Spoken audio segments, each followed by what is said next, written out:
Dituding sara, Rizal Ramli yang dikritik itu negara Cina, bukan etnis Tionghoa.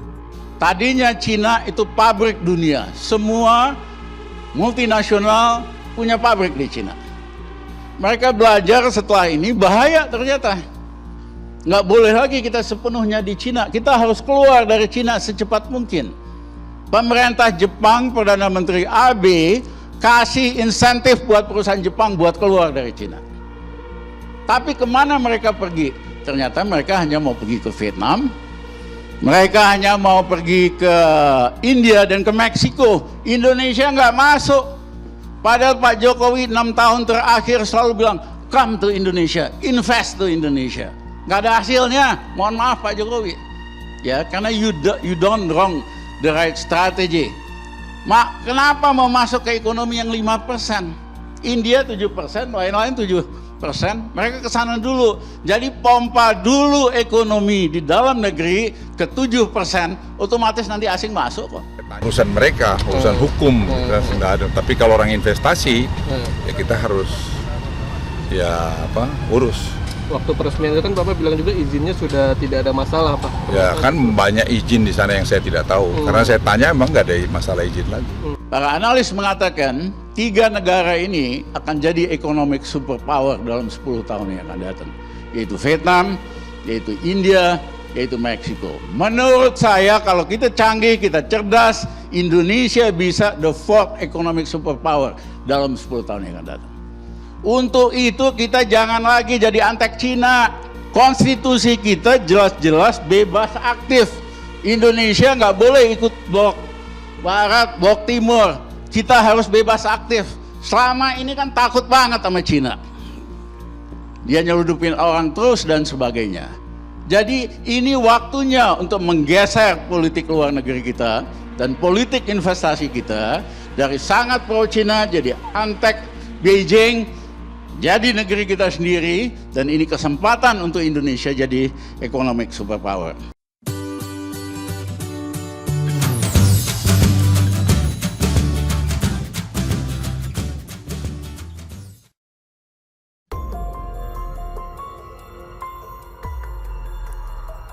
Dituding sara, Rizal Ramli yang dikritik itu negara Cina, bukan etnis Tionghoa. Pernyataan dari tokoh nasional Dr. Rizal Ramli menggelegar di panggung Indonesia Lawyers Club bertajuk Corona setelah wabah krisis mengancam.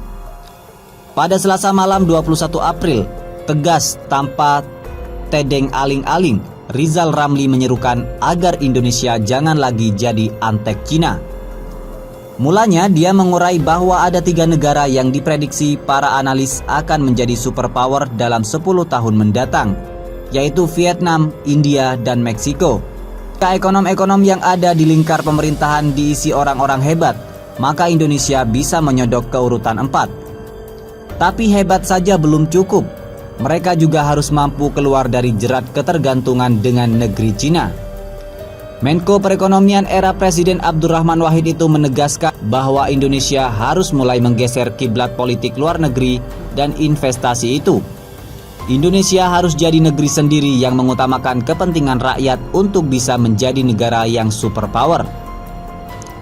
Ini waktunya menggeser politik luar negeri dan investasi kita dari sangat pro-Cina, antek Beijing jadi negeri kita sendiri. Ini kesempatan Indonesia jadi negeri superpower, gelegarnya di malam itu. Namun demikian, oleh sejumlah pendengung di media sosial, pesan brilian itu ditangkap lain. Bahkan dibelokkan ke tuduhan bahwa mantan Menko Maritim itu telah rasis. RR sapaan akrabnya menegaskan bahwa tuduhan itu salah alamat dan norak. Ini mengingat orang-orang dekatnya berasal dari beragam etnis dan agama. RR dituduh rasis itu pernyataan sangat norak. RR itu paling plural. Almarhum istri Tionghoa, anak angkat Katolik dan Protestan, teman-teman Tionghoa, RR banyak sekali. Jawabnya kepada redaksi Kamis 23 April. Rizal Ramli memberi pencerahan kepada para pendengung bahwa yang dia kritik adalah Cina sebagai negara, yaitu Republik Rakyat Cina yang dipimpin Xi Jinping, bukan etnis Tionghoa. Yang dikritik itu negara Cina, bukan etnis Tionghoa, tegasnya. Rizal Ramli menilai pemerintah sudah sangat pro dengan RRC, sehingga merugikan rakyat dan kepentingan nasional termasuk soal corona. Ingat, Undang-Undang Dasar kita mewajibkan kita untuk melaksanakan politik luar negeri bebas aktif, tidak ikut blok manapun, ataupun blok apapun tutupnya. Tadinya Cina itu pabrik dunia. Semua multinasional punya pabrik di Cina. Mereka belajar setelah ini bahaya ternyata. Nggak boleh lagi kita sepenuhnya di Cina. Kita harus keluar dari Cina secepat mungkin. Pemerintah Jepang, Perdana Menteri Abe, kasih insentif buat perusahaan Jepang buat keluar dari Cina. Tapi kemana mereka pergi? Ternyata mereka hanya mau pergi ke Vietnam. Mereka hanya mau pergi ke India dan ke Meksiko. Indonesia nggak masuk. Padahal Pak Jokowi 6 tahun terakhir selalu bilang, come to Indonesia, invest to Indonesia. Nggak ada hasilnya, mohon maaf Pak Jokowi. Ya, karena you don't wrong the right strategy. Kenapa mau masuk ke ekonomi yang 5%? India 7%, lain-lain 7%. Mereka ke sana dulu. Jadi pompa dulu ekonomi di dalam negeri ke 7%, otomatis nanti asing masuk kok. Urusan mereka, urusan hukum, nggak ada. Tapi kalau orang investasi, ya kita harus urus. Waktu peresmian itu kan Bapak bilang juga izinnya sudah tidak ada masalah, Pak. Ya kan banyak izin di sana yang saya tidak tahu. Karena saya tanya emang nggak ada masalah izin lagi. Para analis mengatakan 3 negara ini akan jadi economic superpower dalam 10 tahun yang akan datang. Yaitu Vietnam, yaitu India, yaitu Meksiko. Menurut saya kalau kita canggih, kita cerdas, Indonesia bisa the 4th economic superpower dalam 10 tahun yang akan datang. Untuk itu kita jangan lagi jadi antek Cina. Konstitusi kita jelas-jelas bebas aktif. Indonesia nggak boleh ikut blok Barat, blok Timur. Kita harus bebas aktif. Selama ini kan takut banget sama Cina. Dia nyeludupin orang terus dan sebagainya. Jadi ini waktunya untuk menggeser politik luar negeri kita dan politik investasi kita dari sangat pro Cina jadi antek Beijing, jadi negeri kita sendiri, dan ini kesempatan untuk Indonesia jadi economic superpower. Kita tidak bisa hindari, tadi kan saya sudah gambarkan peran ekonomi Cina itu sudah 17% dari GDP dunia. Ya.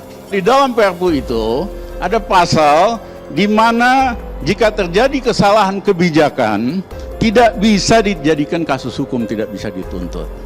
Wah, ini mah pintu masuk buat ngerampok lagi. Buat bikin skandal lagi, skandal BLBI, skandal Senturi, skandal apa lagi. Kok nggak belajar dari sejarah? Pejabat itu mesti punya tanggung jawab publik. Di Korea tahun 98, Menteri Keuangan, Gubernur Bank Sentralnya masuk penjara karena kebijakannya dianggap merugikan negara besar-besaran. Ini enak aja, setiap bikin kasus yang merugikan negara triliunan bisa lolos. Jadi pertimbangan utama kita supaya juga ekonomi itu tidak mati sama sekali, ya, supaya ekonomi itu tidak mati sama sekali. Dan ini kami lihat setelah kita hitung semua, mungkin pilihan yang terbaik dari banyak pilihan yang mungkin juga tidak cocok.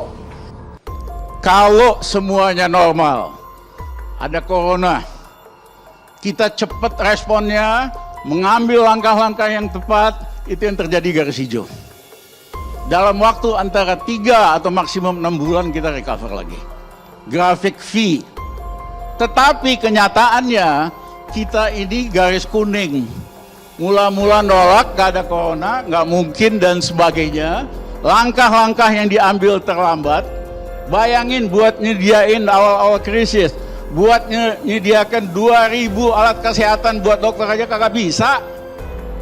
Ya, nah, sehingga ini makin lama makin dalam, respons makroekonominya juga lambat.